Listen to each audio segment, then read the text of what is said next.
Ayan guys, yung washing po na yan, sira po yan. Hindi po siya nagdi-drain. Kaya sabi ng nanay ko, tingnan ko daw, ayusin ko kung ano yung problema. Sabi ko, hindi naman po ako mekaniko para ayusin yan. Makulit. Paulit-ulit. Pati yung tatay ko sabi sa akin tingnan ko raw bago nila idala sa labas. So, ayan, trinay ko pong tingnan at ayusin. Yan guys, hindi po siya nagdi-drain guys, yung tubig niyan. Kaya tinitingnan ko kung ano yung problema niyan. Ayan, bubuksan ko po yan guys. Ayan guys, bubuksan na po natin yan. Ang hirap po yan buksan. Nahirapan po ako dyan.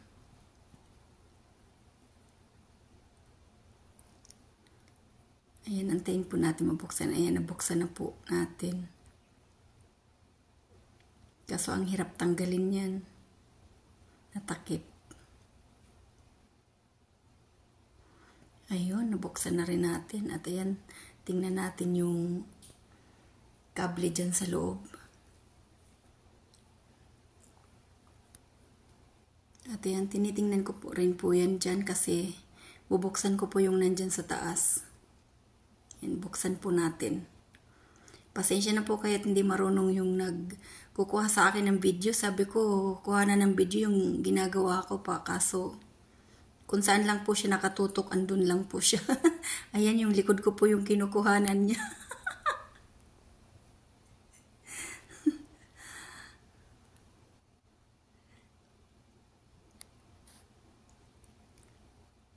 Yan, hirap po tayo dyan magtanggal ng tornilyo.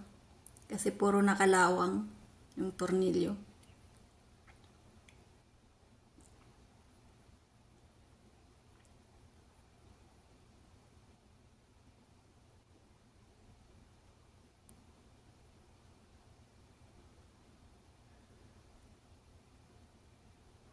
Ayan, sa wakas nabuksan na po natin. At yan nga po, nakita ko nga po dyan na yung kable papunta sa baba ay naputol na guys.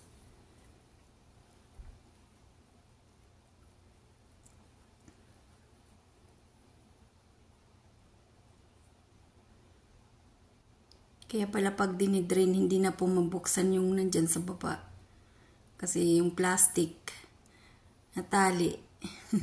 Ayan po, hawak-hawak ko na. Ayan, naputol na po siya. Sira na.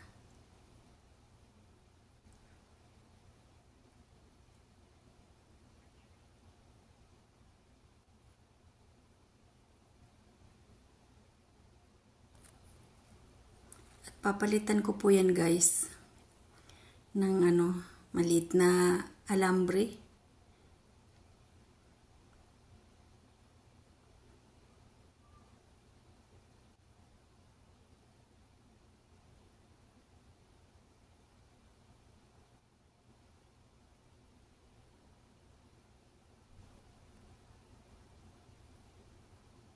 Ayan yung camera kahit saan nakakapunta. Ayan. Siyempre, tinitingnan natin kung ano ba talaga yung diferensya dyan. Kung tali ba o kung sira na yung gasket nung inaanohan ng tubig.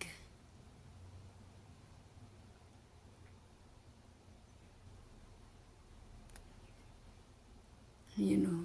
Nagdi-drain po siya. Kasi itinaas ko yung nandyan sa baba na nakatakip sa ng drainage.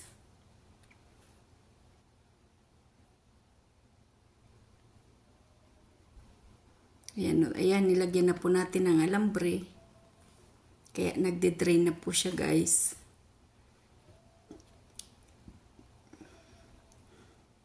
Ayan, okay na po yan guys. Na anong yan? Pero nakita ko po, malaki yung, alambre. So, pinalitan ko pa rin. Medyo natagalan po tayo dyan mag-ayos, guys. Kasi, paulit-ulit ko po yan na pinalitan ng alambre hanggang sa nakita ko okay na. Ayan, at nakita ko na po na okay na. Nagde-drain na siya. Kaya tinakpan ko na, ayan, sinasara na po natin yung takip dyan sa taas. Pasensya na po sa kamay ko kasi talagang hard worker po ako, guys. Kaya yung kamay ko ganyan, puro ugat. Pero kahit ganyan yung ugat ko dyan, makikita na talagang hard worker ang isang tao. Ayan. Matagal din po kasing nag-welding yan, guys, ng kamay na yan. Kaya ganyan, napasma. Kaya yung ugat naglabas. Ayan, sasara na po natin sa tingnan yung kamay ko. Ayan, sasara na po natin sa baba. At yan, nahirapan din po ako dyan, guys, sa pagsara niyan. Na anong yan? Ay, sa taas pala, nasara na natin. Dyan na lang po sa baba. Ayan, medyo nahirapan po tayo dyan, guys. Siyempre, sa kakakalikot natin, inakuha na rin natin kung paano natin madaling maikabit yan.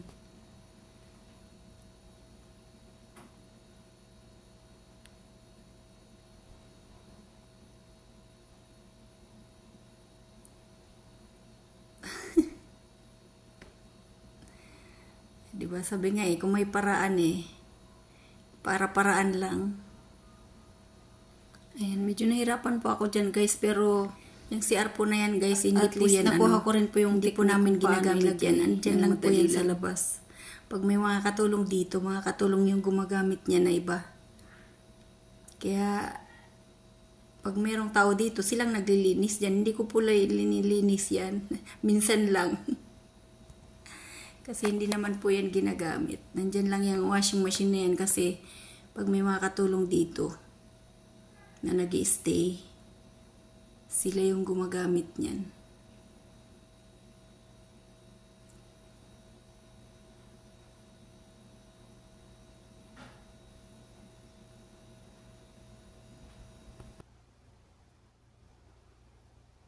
Yan, medyo nahirapan po tayo dyan, guys. Pawis na po ako dyan, guys. Sobrang init.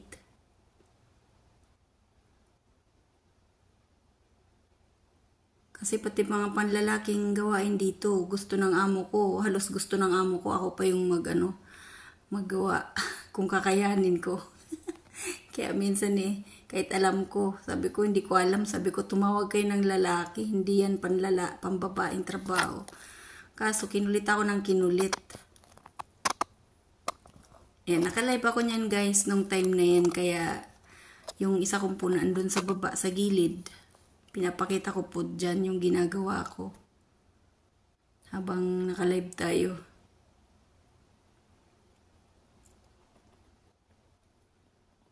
Ayan, sa wakas, nasarahan po natin.